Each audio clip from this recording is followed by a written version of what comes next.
Welcome to the Happiness Podcast. I'm Dr. Robert Puff. Have you ever seen the comic strip 𝐬𝐮 and 𝐽𝐵? It's about a young boy and his playmate, a tiger. In the comic strip, 𝐽𝐵 is often the wise one trying to teach 𝐬𝐵 lessons about life. Well, there was one comic strip I read years ago that really stood out to me. 𝐬𝐵 and 𝐽𝐵 were riding down a hill on a wagon, and it was a steep hill. Well, as they kept going faster and faster, 𝐽𝐵 noticed that not much further ahead there was a very steep cliff that if they didn't stop, they were going to go over. When he did try to point this out to 𝐬𝐵 was so absorbed in the thrill of speeding down the hill and the clear, positive, exuberating experience that he was having, he just wanted to focus on the positive ride, the exhilarating thrill of going down the hill faster and faster. And as they get closer to the cliff, 𝐽𝐵 again points it out to him, hey, we need to slow down, we need to stop, there's danger ahead. But 𝐬𝐵 will have none of it. He wants to be positive and enjoy the thrill of the ride. Well, sadly, the cliff is coming, and though 𝐬𝐵 doesn't want to know anything about it and just wants to keep focusing on the thrill of the ride does come to an end. They go over the cliff, and they end up at the bottom of the cliff in pain and mangled. And then 𝐬𝐵, not missing a stride, looks at 𝐽𝐵 and says, I don't want to hear about it. I think we're experiencing a new anxiety out in our culture because people are chasing, like 𝐬𝐵, the positive vibes only, which often leads to burnout and guilt. It's not that seeing the cup half full, having a positive attitude, working towards goals are all admirable and good traits. But the problem comes is that when we just do that, we can get in trouble. We can all acknowledge that negative thinking is not very good for us, but positive thinking, are there some deficits with this type of approach to life too? Positive thinking is still thinking. It keeps our mind's engine running and simply swapping one kind of thought negative for another positive. But isn't it good, Dr. Puff, just to think positively? There are definitely good aspects to thinking positively, but the problem with it is it's still thinking. I myself am a very positive person. I will 99% of the time see the cup half full, but this is still thinking. What I'm proposing today is a radical shift. The state of no thought or pure presence is fundamentally more restorative and powerful than any of the most meticulously cultured positive thoughts. So first, let's define the terms. Positivity is a mental effort to frame or reframe situations. For example, I must think happy thoughts. Presence, or the unthinking self, is a state of pure awareness, free of judgment and mental narrative, simply being in the now. Let's now explore the trap of compulsory positivity. When we force positive thoughts, the underlying negative emotions don't disappear, they're just suppressed, and this takes energy. I've worked with so many people over the years as a clinical psychologist who have had a death or a loss in their life. And it's very tragic, it's very sad, but they don't want to think about it. It's too painful. They'd rather focus on the positive things of life. And I often share with them, think of it this way. If you have a bad cut on your arm that's infected and inflamed, if you don't spend time washing it out and cleansing it, it's not going to heal. And if it doesn't heal, it's going to get infected, it will turn to gangrene, and it may kill you. Emotions don't work this quickly, but when we suppress real events that were challenging for us, like we lost a job that we really liked because of downsizing, and now we have to go out there and get another job, I think it's important to spend a little bit of time feeling our feelings and letting them heal, like a cut.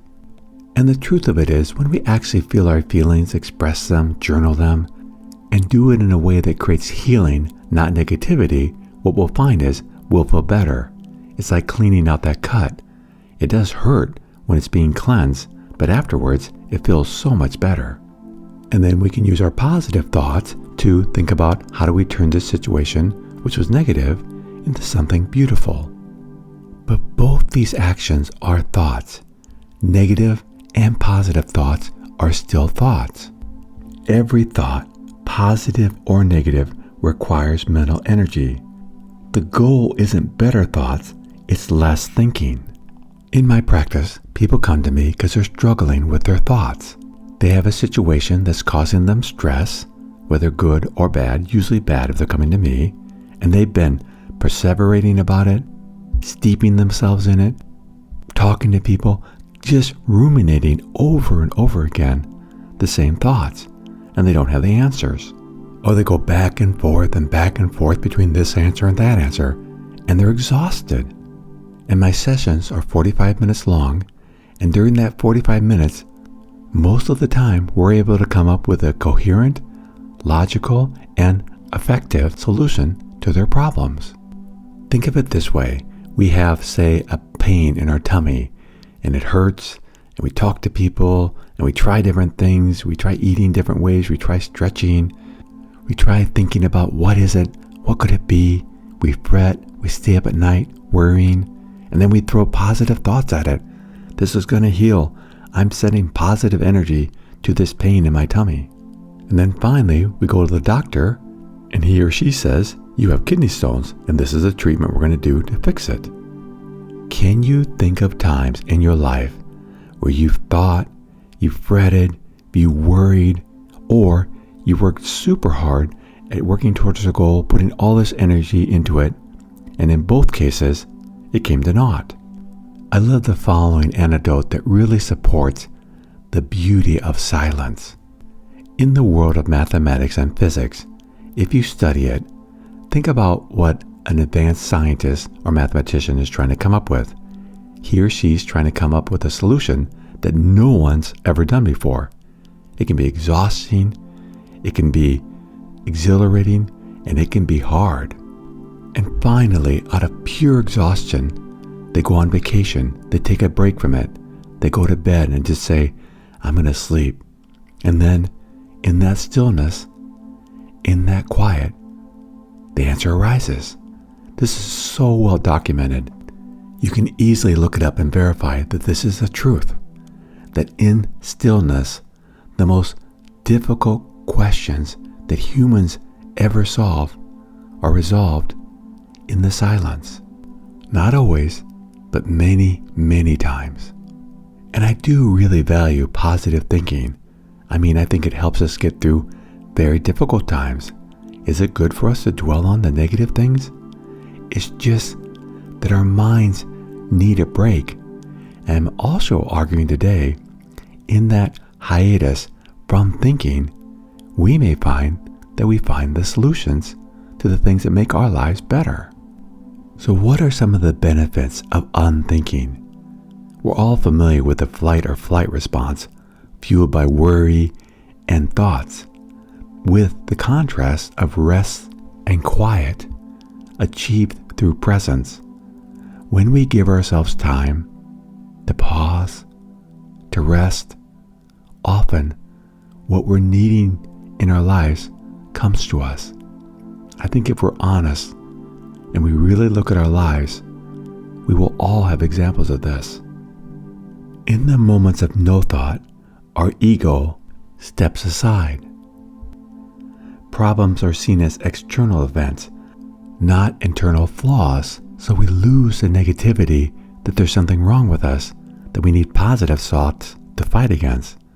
What we need is stillness, egolessness, presence. The insights that we're looking for rarely come from frantic thinking. It so often arises in the quiet space after thinking stops. I would say that 90%, if not more, of my best ideas for my life, to make my life run well, have come when I'm on vacation, when I'm on retreat, when I'm meditating, and when I'm still.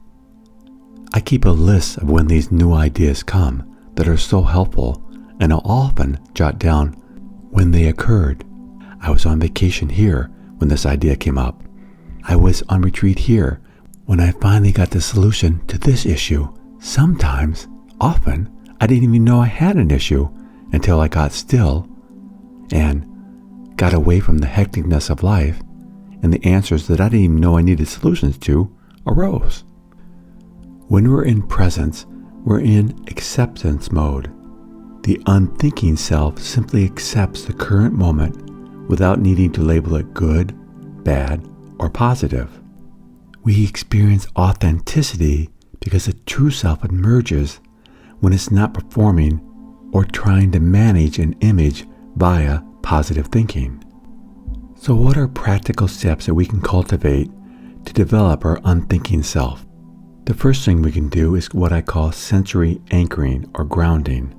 It basically means focusing on the body, using the breath, feeling the feet on the floor, or the sound in the room as anchors. These are immediate, non-thought-based experiences. And then we can focus on our senses. We can observe what we're seeing, what we're hearing, what we're smelling, what we're tasting, and what we're touching. This is about non-judgmental awareness, observing, not engaging. When we have a thought, whether positive or negative, visualize it as a cloud passing by. Don't chase it, and don't try to change it. And then it's about making space for stillness. I think meditation, mindfulness are beautiful techniques to help us be in the present moment. Going somewhere in nature and just listening to the wind blow, hear the sounds of nature, even feeling your own breath. These ground us to the present moment. And then when we face the big crises of life, give ourselves more time. Perhaps go on retreat, rent a cabin in the woods, go somewhere, be somewhere where there's lots of time just to be still. And I believe that when we do these, we'll find the answers we're looking for, but not through thoughts, but through stillness. Positivity is a tool of the mind. Presence is a state of being. The goal is rest, not repair. The shift may seem subtle, yet profound. Stop doing positivity and start being present. I want to conclude with one last idea, one last practice that we can implement that I think will really help us navigate life. Again, goals are wonderful. Being positive can be so helpful. But what if our goal, what if our focus is to be here now, to be present? Not that we achieve things, not that we even solve things, but just to be. What a beautiful goal to have.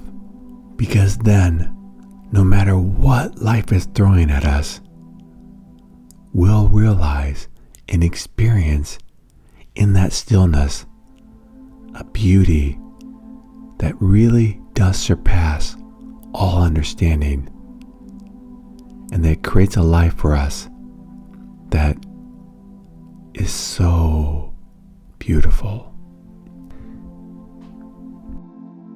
Thank you for joining me on the Happiness Podcast. If you'd like to learn more about the podcast, please go to www.happinesspodcast.org. That's happinesspodcast.org. Until next time, accept what is, love what is.